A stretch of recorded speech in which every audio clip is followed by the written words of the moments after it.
ដាក់ដូងជីឥឡូវដូងខ្ញុំដាក់ជីចាប់ដើមខៀវហើយបងប្អូនដោយសារយើងដាក់ជីបានមួយខែហើយបងប្អូនជីយើងដាក់គឺលក់គូអូនកំពុងតែលូតលាស់ខៀវល្អហើយបងប្អូននេះចាប់ដើមលូតលាស់ហើយប្រឹងបងប្អូននេះអូប្រឹងឡើងស្ទុះឡើងដើម្បីឲ្យវាឆាប់បានផ្លែបានផ្កាបងប្អូនត្រូវតែបញ្ជាយាមដើម្បីដាក់ជីឲ្យបានល្អជីញឹកញាប់និងជាបន្ទន់ដូច្នេះខ្ញុំកំពុងតែថតជូនទស្សនាបងប្អូនគឺជាការដាំដូងរបស់ខ្ញុំបាទនៅក្នុងវាលស្រែបងប្អូនគឺថាដីឥដ្ឋណាបងប្អូនដីឥដ្ឋគឺដីដែលតឹងបំផុតហើយដីដែលរឹងដល់ពេលដល់វាជ្រាយគឺជ្រាយខ្លាំងបងប្អូនដល់ពេលរឹងគឺរឹងខ្លាំង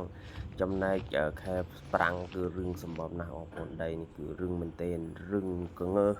បងប្អូនអើយដល់ពេលខ្ញុំកាប់កាលដែលខ្ញុំដាំណាបងកាប់ទៅចាញ់ព្រាយភ្លើងព្រាកដូច្នេះហើយបងប្អូនត្រូវព្យាយាមឲ្យមែនទែនឲ្យដូងរបស់ខ្ញុំគឺការដាំនេះគឺដាំបែបស្រកស្រែបែបនៅវាលស្រែបងប្អូនហើយអាដើមណានោះក៏វាក្រហមទៅបងប្អូនហើយធាងរបស់វាគឺមិនសូវមាន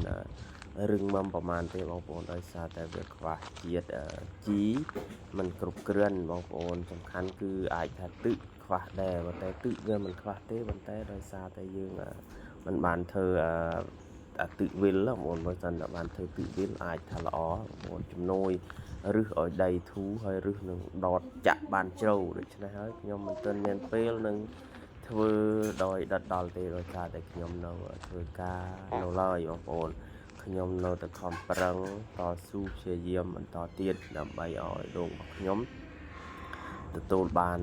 ការលូតលាស់ល្អបងប្អូនដូច្នេះហើយការដាក់ជីរបស់ខ្ញុំគឺមិនទាន់ឈានដល់ដាក់ជីគីមីនៅឡើយទេបងប្អូនខ្ញុំនៅតែដាក់ព្យាយាមដាក់ជីអាចគូលាមកគូក៏បានឬក៏លាមកមិនលាមកក្បីលាមកទាគឺលាមកជ្រូកគឺបានទាំងអស់បងប្អូនក៏ប៉ុន្តែយើងមិនទាន់មានអ្វីដែលយើងត្រូវដាក់បានទេដូច្នេះហើយមានតែដាក់លាមកគូមួយមុខតែប៉ុណ្ណោះបងប្អូនដូច្នេះហើយការដែលយើងដាក់ខំប្រឹងប្រែងដាក់នោះគឺដើម្បីជំរុញឲ្យវាទទួលបានជាតិជីចិញ្ចឹមរូបស្លឹករបស់វាបាទ